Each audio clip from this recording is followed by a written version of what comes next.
In this video, we will look at the reporting capabilities within the web portal. The web portal provides you with comprehensive reporting access across your entire business.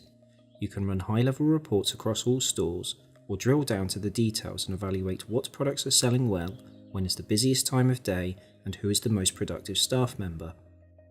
The reports have been divided into 3 categories and contain the following reports. Operational reports, which include the adjustment report, which details all adjustments made to sales, such as price overrides and discounts. The cancel sale report provides details of all transactions that have been processed as a cancel sale. The cashing up report details all the end of day cashing up within the selected date range across your tills.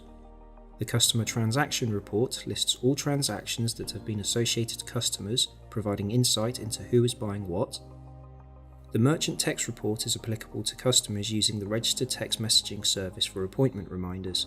This report details your text message usage over the last 6 months. The no sale report details every time the no sale button has been pressed, so you can see when, why, and who.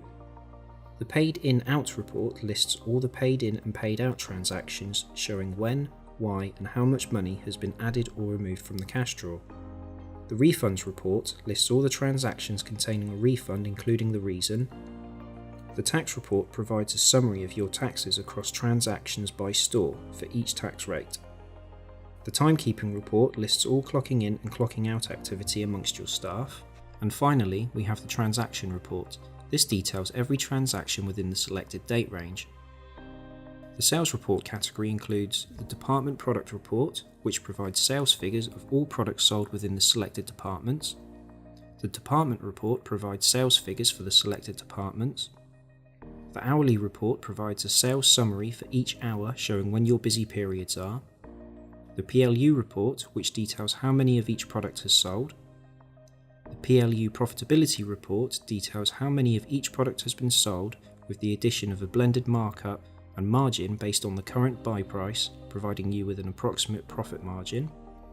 The sales report details a sales summary for each till in each store by day.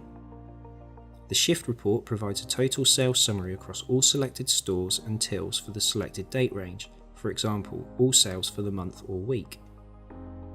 The staff department report provides sales figures for the selected departments split by each staff member that has sold those items. The staff PLU report details which items each staff member has sold. The staff report provides a total sales summary for each staff member within the selected date range. The supplier report provides a sales summary for all items sold split by each supplier. And finally, the top 20 report, which provides a summary of the top 20 items sold by quantity and by net sales, as well as the top 20 stores and staff members based on sales. Finally, the stock report category includes the low-level stock report, which details all products that have a stock quantity equal to or less than the reorder limit that has been configured. The stock movement report, which details all stock movements and adjustments such as stock transfers and stock taking actions. And finally, the stock report, which details the stock levels for each store, the stock value and potential sales value for each product. To access the reports, you must first click Reports from the top bar and click the desired report category from the submenu. You will then see a set of filters followed by a list of reports within the table. To run a report, click the View icon to the left of the report name. The report will then be generated and displayed in the main window. Once you have finished viewing your report, you can either click the Close button to return to the report category, or click the Export button to download a copy of that report to an Excel file. To export the report, simply click the Export Report button. The web portal will then process the file.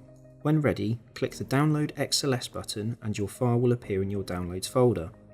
To view your report in Excel, simply open the file and click Yes on the Info dialog. Once in Excel, you can further manipulate the data and share the information with others such as your accountant.